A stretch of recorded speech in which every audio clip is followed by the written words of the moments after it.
Now, dogs are really interesting because they can have a really positive, but they can have a negative meaning. So if you think about a dog, what is a dog? It's man's best friend. Yep. But if you don't have a dog, maybe they're not your best friend. We don't own a dog, and we love dogs. Our daughter is particularly crazy about dogs. Dogs as a pet are quite a lot of responsibility, Yes, aren't they? they are. And you really do have to clean up after them. Anyway, so normally it would be talking about a friendship in the positive. If in the negative, they probably are talking about probably a friend who's tried to bite or betray you, or somebody else who's come up against you in an attack. But it's definitely a very interesting dream element, and you really do have to ask the Holy Spirit to discern, because it was interesting. I had a dream about a dog that had tried to make me sick, and I think it was something to do with friendships at the time that that had that influence. And so I think in that sense it was a pet dog, but it was in a negative sense, and I think it was my friend's dog, it wasn't my dog. So in that sense, for me, it was a negative. But a lot of people who dream about dogs, it can really be positive. It's definitely, if you have a positive dream, it could be speaking about your best friend, or it could be speaking about, even if somebody had a dream about a white dog in a positive sense, it could be the Holy Spirit. So what characteristics are dogs? They're very positive towards their owners, but they can be very territorial. So if, for example, you see a dog in a negative sense, it means it could be a territorial spirit. Or a dream like that would be, say, you're walking past a space, a house, a factory, a field, and a dog comes up to the fence and starts, it's that kind of thing. Or say you're riding a bike past a space, and a dog sort of runs out of the space and starts chasing you away, snapping at it was snapping at my heels. You say something snapping at your heels when you feel chased by a certain thing and you're trying to get away from it. So in that sense, a dog could be a territorial spirit, that's an area that you've passed by, or a place that you've needed to go to, but there's something that's trying to stop you from engaging with it. I mean, that's a dog in a negative. Week when I was telling about a dream I had interpreted, there was a guy who was sitting in his living room, and there was a big black Alsatian just sitting on the couch and not really doing anything, but it was just sitting there, and he wanted to know kind of what that dream meant. And I said I would talk about the interpretation of it this week. So that'd be good, I'll bring it in here, because it's a bit of an unusual one, and this is sometimes how dream elements can pop up in unusual ways. I really kind of tried to understand what it could mean. Thinking about, well, dog is man's best friend, but this is a black dog. It could be something mysterious, but it could also be something deathly. It's very big. And a big dog is harder to control and more dangerous. An Alsatian, well, if an Alsatian is trained, then they're brilliant, because the police use them as their dogs for the dog patrols, and to bring criminals down, and in chases. If you train an Alsatian, they can be a brilliant work dog, but if they're untrained, they can be incredibly volatile and dangerous. And can bite. I know, like we've had incidences with Alsatians unprovokedly biting. That's right, because they're not trained properly. But this is in the social space. It's like sitting on the couch in the living room, and he's kind of looking at it, and he's very wary of it. He's appeared from the description in the dream to be quite nervous about what this dog was going to do. And I I thought about all of these things for a few days and contemplated it. It's like, okay, God, what's going on here? And this is sometimes like how the Holy Spirit gives you a thought out of nowhere, and you just go, okay, what I need to ask this guy was, do you have a history of violence in your family? And it turned out he did. And he said, yeah, I was adopted, but the family I came from, there was one family member murdered somebody, and like the whole family split apart, and I got taken away and fostered, and I had a good foster home, but there's this like history of like really terrible violence in my family. And so I knew it was him trying to being very aware that was in his social space, and not really knowing what to do with that. And so I kind of interpreted we started to talk about that and talk about how a sense of aggression and violence in the spirit when dealing with the enemy is a really good thing. And I sort of pointed him in that direction and said, this history of violence doesn't define you. It's not a defining element. Jesus. He is the Prince of Peace, and he's the ruler over your life. You don't have to be wary and afraid of it. But at the same time, I actually felt it's like that this thing is an ability to be like you can train an Alsatian. It's not like a wild dog that was sitting in his lounge, and it could be very possible that God was talking to him about spiritual warfare, and that aggression that had been so perverted in his family line was actually a kind of a gifting in spiritual warfare to be aggressive with the enemy. And so I pointed him in that direction. I haven't heard from him since, so that's I don't really know where good. it went, but that was how it was interpreted in that sense.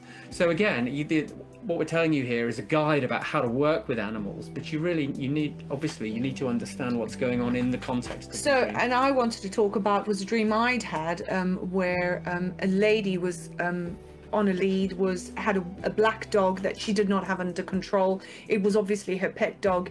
I could see it was out of control, and the person who I was with in the dream, who I was in ministry with, I said to her, "Oh, this person's not controlling their dog," and she was like a bit like, "Oh, don't cause a fuss.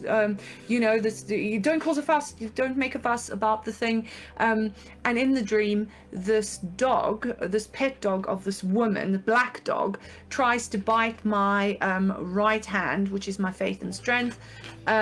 And the dog tries to bite me, but only ends up slobbering on me. So it's that sense of a bite is something where there's an attack, and an attack from the mouth, which is like probably a verbal attack against me, but it obviously doesn't stick, and all she ends up doing is kind of getting slobber over me. Yeah. So, and weirdly enough, before that incident happened, I dreamt that dream.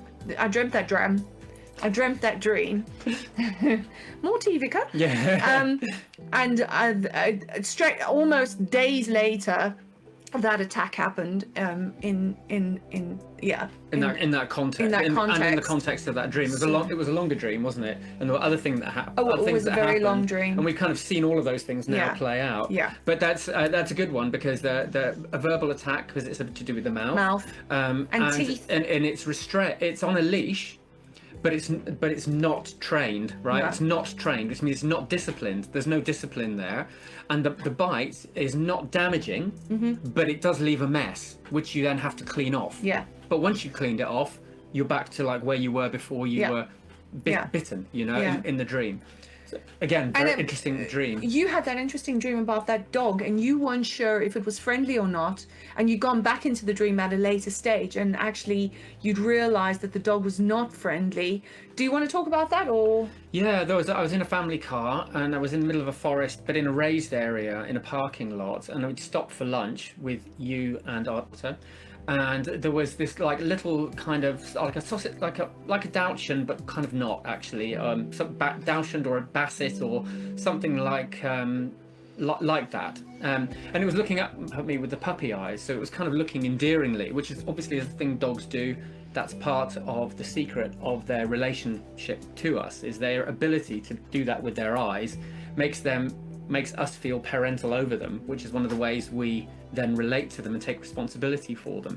And so that's a signal that whatever this dog was trying to endear itself to me, so I would take responsibility for it, adopt it, and bring it into my car and then drive off with it, right? Which is kind of my vehicle to get from one place to another. But I was unsure about it because it was approaching me out of nowhere. I had no indication whether it was friendly or not, and I know enough to know that you don't just pick up a stray dog, because you can put it in your boot and it can go crazy, right?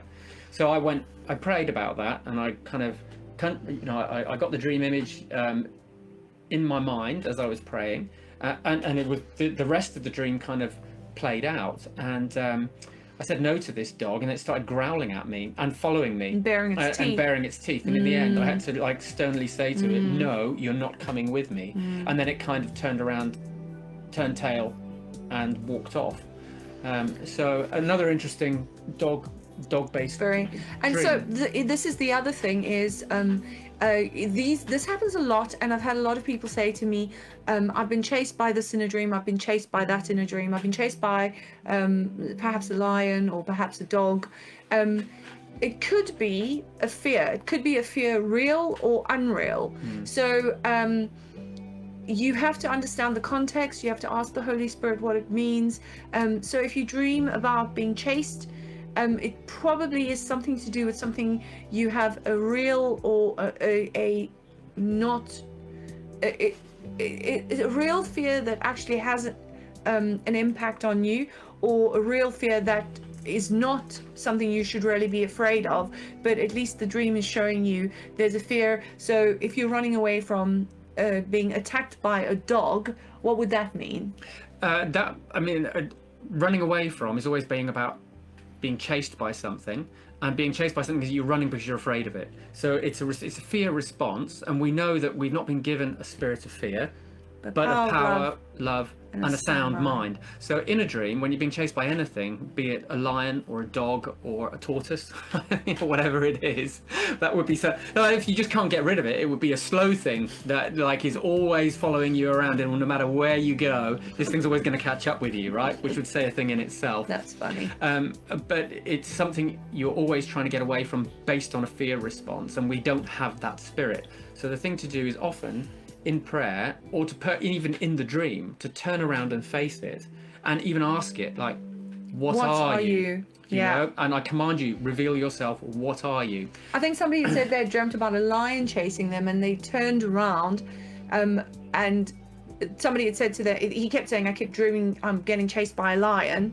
and the guy said, when you dream about that being chased by a lion, turn around and ask them, who are you, or what are you? And the guy did do that, and he dreamt again about being chased by the lion, because I think it was a recurring dream. And he turned around and he said, what are you? And the lion said to him, I'm your courage. Yeah, I'm your strength, basically. I'm your courage or your strength. Yeah. So you're afraid of your own strength because of what you might do, but you shouldn't be afraid of your own strength, because you can exercise it properly under your own self-discipline and self-control.